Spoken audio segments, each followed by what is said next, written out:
You say, oh, I remember Lampart, Sears, and Kmart was a sad sight to see.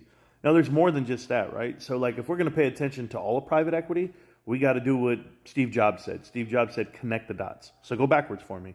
Go all the way back to the 70s and 80s. Back in the 70s and 80s, those small groups, right? Those first Boston, I remember. Larry Fink, Steve Schwartzman, that whole crew, KKR, you name them, and then you had Drexel. So you had all these guys out there doing distressed credit investing and doing what they call LBOs, leverage buyouts, and they were looking for things to invest in. So when you look at somebody like First Boston, the first thing they ever did was they took over and they had a deal. I believe it was with KKR, if I'm not mistaken, but for Federated stores. So all of Federated, Richie's, Bon Marchi, all the department stores. This is where May Company comes in, Macy's and Robinson's May. So they go ahead and they start bankrupting these companies. And as they do them, the executives from those companies want to keep their job. So when they go in, I'm going to tell you how it works. Hey, listen to me. We're going to restructure. We're going to do all this, but you're going to help us. You're going to cut. We're going to go ahead and get the book light, and we're going to make this a profitable engine, right? Doesn't matter how you do it. Because the truth is they're just stripping assets and shipping them out. Asset stripping is a real thing, and carving out assets and selling them off is a real thing. So if you saw like what Eddie Lampart did to Sears, sold off Black & Decker, sold off all these damn stores. This guy, and then in addition, he used his finance firm to go ahead and buy back the land at a cheaper rate. It was during bankruptcy. It's crazy what he did. But when you think about like the whole group, all of these guys in private equity, Carlyle, Blackstone, Apollo, they didn't exist. Ares didn't exist yet. Bain & Company came, but the thing is, because Ares came from Apollo. But when you look at all these guys and how they were doing it, how they were like bankrupting America, it started out with like one of their first investments ever. It's called Zales Jewelers. So Zales Jewelers, if you were to ever go to Zales and look up all of their board of directors throughout the years, from 1991 when they first went bankrupt, all the way to 2007 maybe even 12. I forget when they merged with Signet Jewelers, but doesn't matter. Zales Jewelers board of directors is crazy. It started out with Bobby DeNicola, and Bobby DeNicola comes in. He's from Federated, Bon Marchi's, Riches, all those retail stores, and he goes in and we're gonna run the play. We're gonna bankrupt this company, and he eventually gets out of there and goes over to GNC. GNC goes bankrupt. Claire's goes bankrupt.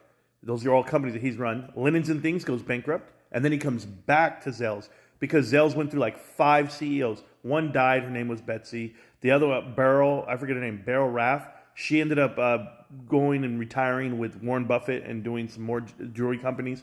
But the whole run was there at Zales where everybody was on the board of directors. We're talking about the Tisch brothers. We're talking so many people. I want to say, I don't know if Mary Dillon was on there. That's who's a part of she's at Foot Locker, and they just merged with Dick's Sporting Goods. Yeah, you saw that coming. But and she's KKR, I believe, senior consultant. But when you look at all the board of directors at Zales, remember their senior vice president, the second in command. Her name was Sue Gove, 25 years. Sue Gove was there. She learned the whole playbook of private equity. From that moment on, every executive that I've seen go through Zales, board of director, and Sue Gove, they have bankrupted every company they've touched. And I followed them from every company. I went to every single one. I connected the dots, right?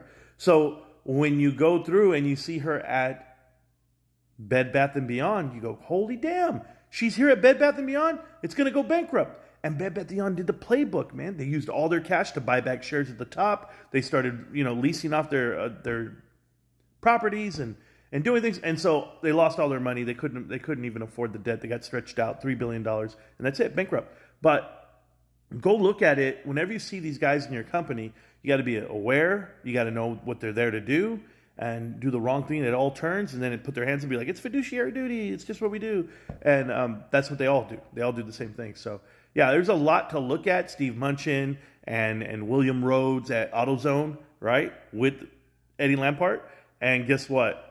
Sue Gove was there too. Sue Gove was on the board of directors at AutoZone. So it gets better and better. The more you dig, the more you connect. But you just got to go to Google, or I'll tell you where you can go to get all this information. You can go to you Google this name. Go Connect the Dots Part 17.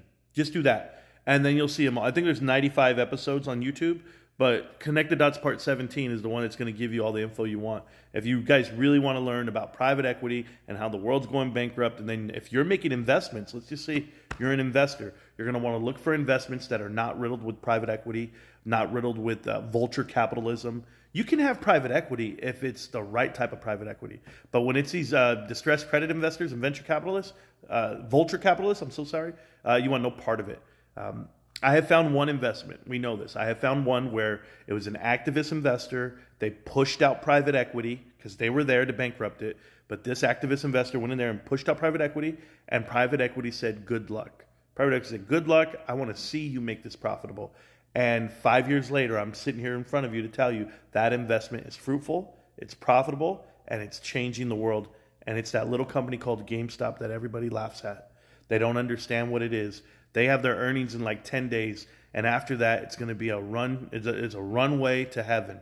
If you only knew what GameStop really is, it's much more than just a meme stock, than just something that happened 5 years ago. It's so much more than that. That company is doing things different. They don't pay their CEO $1. The board of directors don't take any funds, not even stock compensation, nothing. That company is for the people, by the people, for all the right reasons.